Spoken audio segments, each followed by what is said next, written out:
strong enough and you're willing to pay, there's actually power in Nigeria. That's the shocking news. There's power, but the availability, if you know what to do and how to go about it and you're willing to pay, you can have power. Now, Ehisoche just asked what changed. Now we would like to know probably how much were you paying for power at that point and how much are you paying for power now? Because you just mentioned the issue of availability. Power might be available, but some people might not be able to pay to get it into their businesses. So how much are you paying currently, and what's the tone it's taking on your business? Well, right now, if I'm working full stretch, that's, let's say, about 50% of my production capacity, I consume power to the worth of close to 200,000 naira per day. 200,000 naira per day? 200,000 naira per day. In fact, because of that volume, I was forced to have to buy power every day. Once I see it's about 20 hours gone, I'm already picking my phone and I'm buying power. You can't take ₦1 million and say you're buying power at once. It's cumbersome. So my staff already know, so they know the cutoff mark and they'll call. Now, I must admit that on the long run, it's cheaper. It is cheaper. Power is still cheaper than you running your generators, buying diesel. My diesel supplier is no longer smiling as before because I don't call him as I often do. I just ask myself if the project we did, with which we tried out the use of power, we just finished replicating some CDs for the JAMB examinations, and it took us a long stretch of production. If I had stayed on generator, I wouldn't have been able to do that job.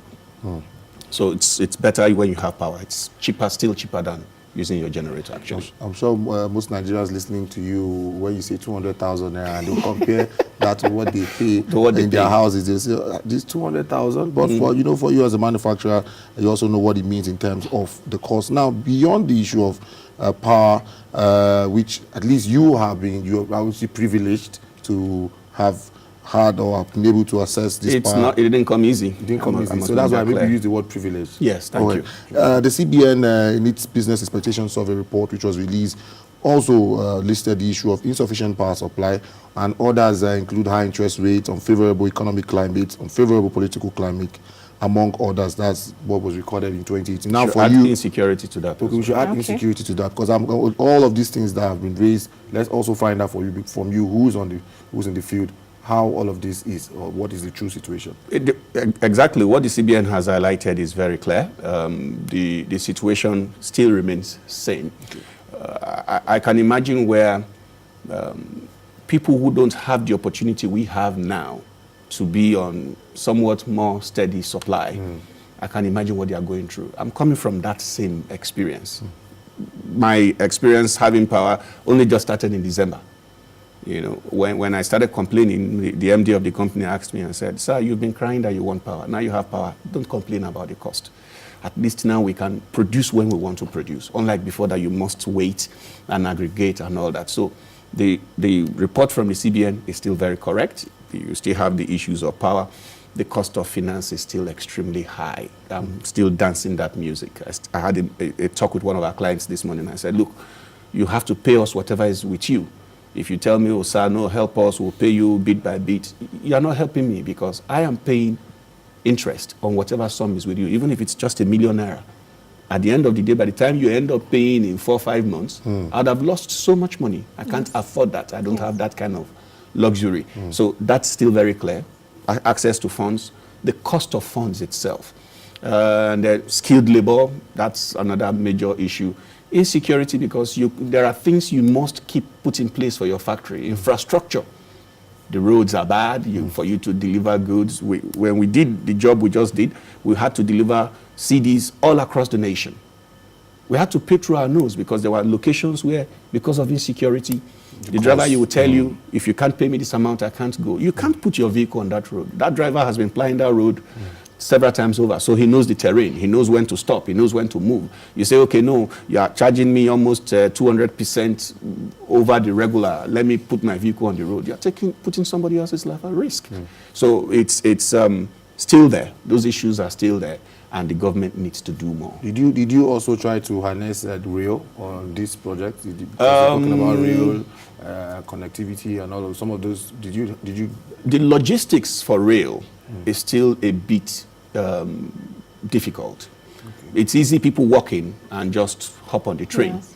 But if I need to send goods by rail, the access, I've not tried it.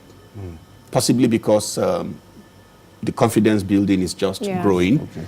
At least now people can hop on the train and go to wherever they need to go. But I've not tried it.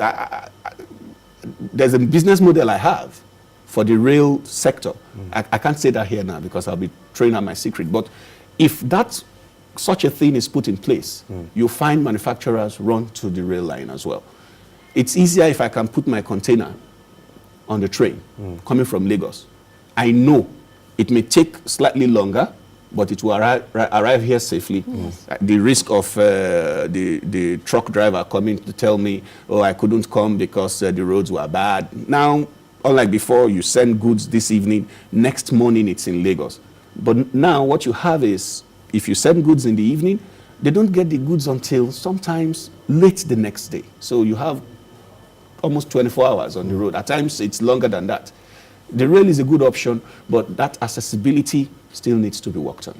All right. Now, while you were highlighting some of the challenges, you mentioned the issue of skilled labor.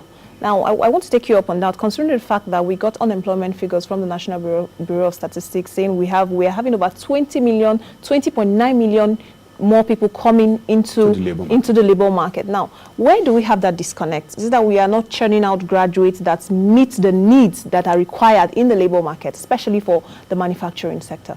You just hit the nail on the head. The simple truth is, I'm sorry to say this, but young people nowadays don't want to work. There's this mindset that people carry.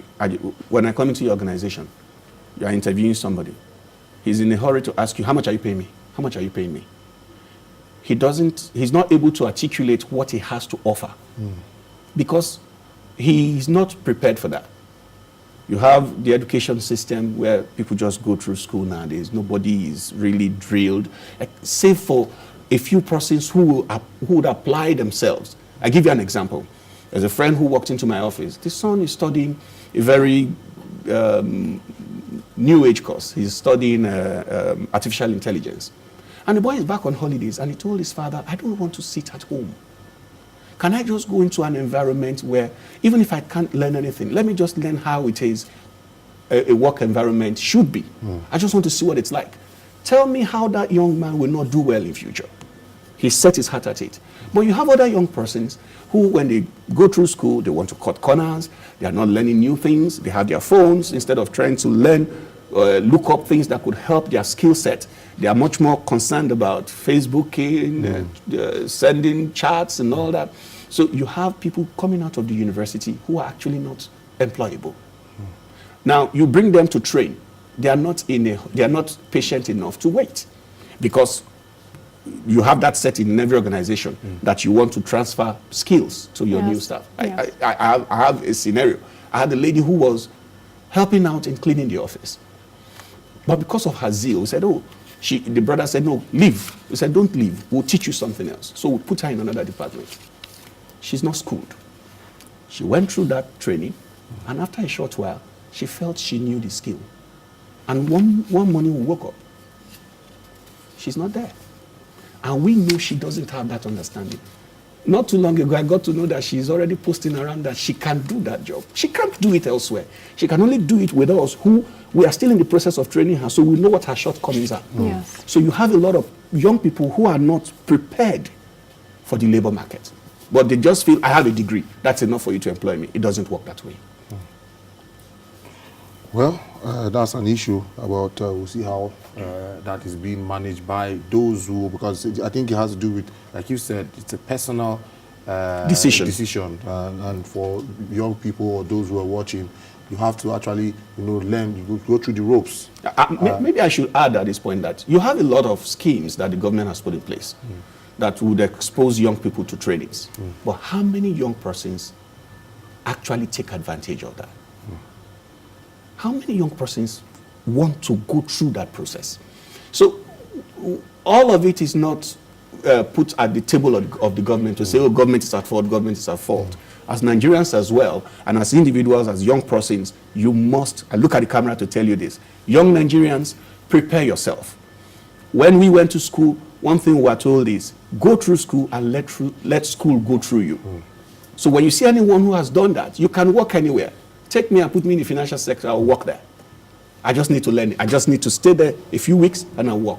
All right, I'm sure that advice will go a long way in helping whoever that is ready to take it. Well, let's take a break, and when we return, we will be looking at other issues concerning the manufacturing industry. Looking for a fast and cost-effective way to grow your customer base? If yes, Moneyline with Nancy is offering you an opportunity to showcase your business on our Big Small Business segment to help you reach out to more customers. Take advantage of this platform. Reach us today on 0814-833-9088 or email us at moneylinewithnancy@gmail.com. Moneyline with Nancy, supporting small businesses to grow. Come back, still watching Moneyline with Nancy, and we're looking at issues concerning the manufacturing industry. And we have Razaq Okulaja, who has been speaking to us, and we'll still continue the conversation. Now, let's take you up on the aspect of incentives or initiatives by the government for the manufacturing industry.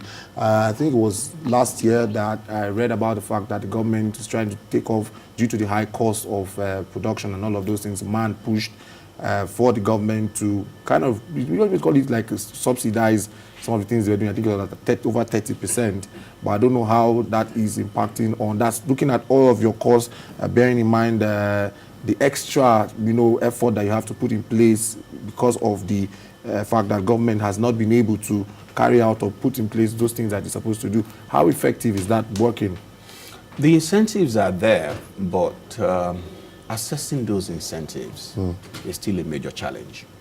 When we were talking last year, we talked about one of the revolving schemes that government put in place, and the commercial banks are meant to access that.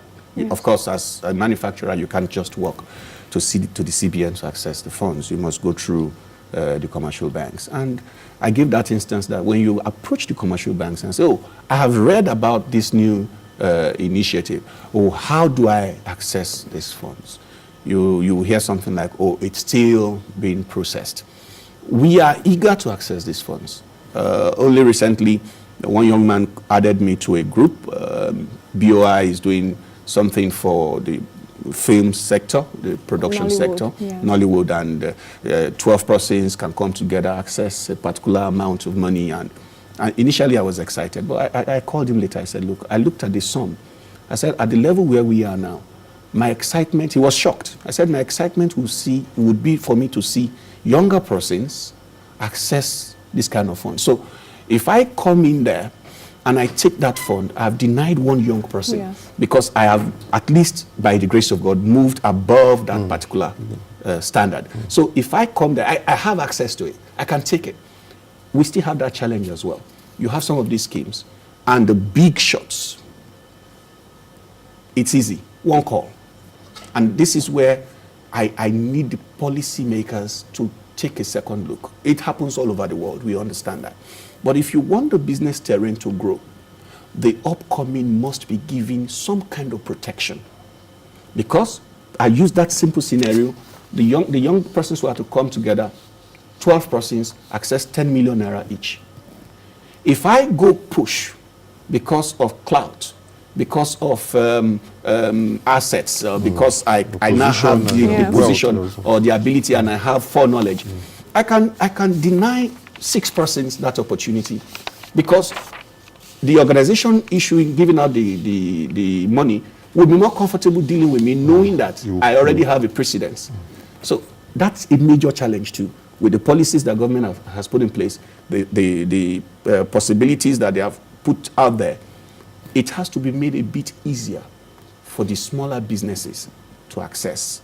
The stringent conditions, anytime I speak with any banker and they say, bring this, bring that. I was to cite the document somewhere yesterday and they said, bring your BPP, bring your bring your BPP, bring your I almost thought you said LSIT. your BP. I was like, no, not your blood pressure. So when the guy finished listing all the documents, I had them. And I said, oh, can I add my grandmother's birth certificate as well? He started laughing. That's the issue. How many businesses have access? How many of them have enough staff to pay PENCOM?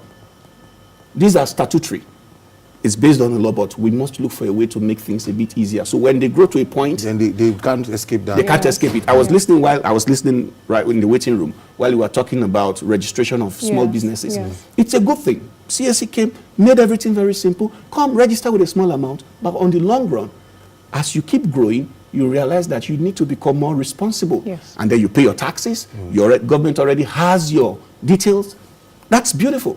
And that's where all such incentives or such packages should be taken through. Now let's look at the outlook for 2019. The Manufacturers Association of Nigeria, that's MAN, did express fears that worse fate awaits the economy on the heels of a likely late passage of the 2019 budget. Of course, many will call this a doomsday prophecy coming from the Manufacturers Association of Nigeria. Now, what are your thoughts on the operating environment for the manufacturing sector in the year 2019? Whether I would like it or not, the manufacturing sector will thrive better when government business moves smoothly. A major customer for the manufacturer is government. If there's delay in the passage of the budget, it means eventually government is not spending money. If government is not spending money, there's no money in the economy. Nobody will be there to patronize the manufacturers. If manufacturers are not in business, you have people being sent home. Those who you are sending home become a liability. The ones who cannot be patient enough go into crimes and vices, make themselves available for all kinds of things. It's a boomerang effect. So MAN's projection is clear. If the 2019 budget is not passed, go back to 2018. That's before we talk about 2019. What's the percentage of implementation of the 2018 budget? We do some work for government. We do consultancy, we do trainings, we do weekly programs and all that. And where the budget, there's delay in passage of the budget, or there's so much poor performance of the budget, you end up not getting paid. And if you are not paid, you can't channel your resources into your manufacturing. And people will end up being sent home. So that's the fear of MAN, that if we don't work on this cycle early enough, we'll keep having that boomerang effect. We talk about building the economy. If the manufacturing sector is not strengthened to stay alive, it's a big problem. All right, the manufacturing sector needs to be strengthened to stay alive. Now let's move to the aspect of tax. In 2018, the FRS, made history by collecting more than what it has, since it was established. Now, in 2019, the projections for the FRS in the 2019 budget has gone up. Now, the question is, the fact that the FRS want to make money, and you who is on the field in manufacturer, the pressure, how is it going to come on the manufacturers? What are the kind of levels of tax that maybe are you going through issues of multiple taxation, or how is the issue of revenue generation affecting you? Probably also speaking on behalf of several other millions of manufacturers. Multiple taxation still exists, but maybe because of information, we've now gotten to a stage where we are able to stand our grounds on some areas. I've seen 1, 2, 3 sets walk into my office at area 11 and say things like, you're supposed to pay this, pay that, pay this, pay that. One group will bring it today. In 2 weeks, another group will bring the same demand notice. Another group will come. So at one point in time, as MAN, we visited the tax authorities and said, look, this is becoming too much. And we're able to agree on, when you see this particular tax, if it doesn't apply to you, stand your ground. Not many persons have that knowledge. If I'm driving my vehicle on the road and all these young men that stop with sticks and stop me, I don't try to dodge them. I park. In fact, there's a particular incident I went for just last week when the guy stopped me in the middle of traffic because the traffic light had stopped us. He was trying to, I said, no, there's no need. He said, our boss is after the traffic light. I said, walk there, I'll park. He said, no, Nigerians can't do that. I said, don't worry, walk there, I'll park. So I went there and I parked. And I called the guy. I said, look, not every Nigerian is uninformed. I know what the law says about this collection. So I'm not running away, but you don't have a right to ask me to pay this because this is the kind of vehicle I'm driving. And at the end of the day, I drove off quietly. They were all looking at me because I know the law. Nigerians are caught up in this issue of multiple taxation in some areas because we don't know our rights. We are afraid. The day somebody comes to your factory, for instance, and is asking you to pay taxes that you can't find to be statutory, once you succumb and you negotiate and you pay, when he's broke, he puts you on his diary. The next year, he's coming and he's going to ask you for something bigger. It becomes what they call collection. Correct. So, but if you know what you are meant to pay, every sane manufacturer who wants to do well in his business knows that for him to succeed and go back to ask government, oh, provide me the necessary amenities and all that, you should pay your taxes. This yesterday, I got a message from FIRS asking, oh, you need to make sure your staff have remitted their taxes to avoid penalties. Novel, you are reminding me, that's good. I will need to do what I need to do to make sure I don't fall foul of the law. But when you come and you are asking me for multiple taxes or unreasonable taxes, because there are times we go through such things. Just as somebody come and bring you one arbitrary bill. I have a suite at the office in Area 11, and one of the agencies brought a bill and said for our solid waste, we should pay 180,000 naira per month. So in 1 year, so just once in the whole building, and I had to ask them, I said, if I'm paying such, does it mean I leave my house and that's all I come here to do? How many persons work in this office? So the issue of multiple taxes exists, and it's a burden on the companies, but if it's done right, manufacturers will be willing to pay. All right, I think we are gradually, we're out of time actually. Out of time. But I want to quickly get your view on, we're just a few weeks away from the general elections in the country. And in my interactions with Nigerians and other respondents, people have said that the manufacturers tend to benefit during the electioneering season. How would this season impact your sector, briefly? Well, before now, yes. But this particular election, I don't know what is happening. There's been no spending. Okay. Before now, we would have done so many jingles and all that. But right now, the spending is so you're not feeling the not campaign. at all. I must admit, not at all. Okay, and finally, your final words for projections 2019. What are you looking at? Just I will be optimistic. I just pray 2019 is better than 2018. I will just stay optimistic. That's what gives us the strength. Okay, optimism gives us the strength to carry on, of course, not just as a people, but also as a nation. Thank you so much, Mr. Razaq Okulaja. He has been speaking to us on developments in the Nigerian manufacturing sector. And that's our package for you today on the program. Thank you for investing your time with us today. I am Christiana Amodu. And I am Ehizo J. Momo. The news is up next.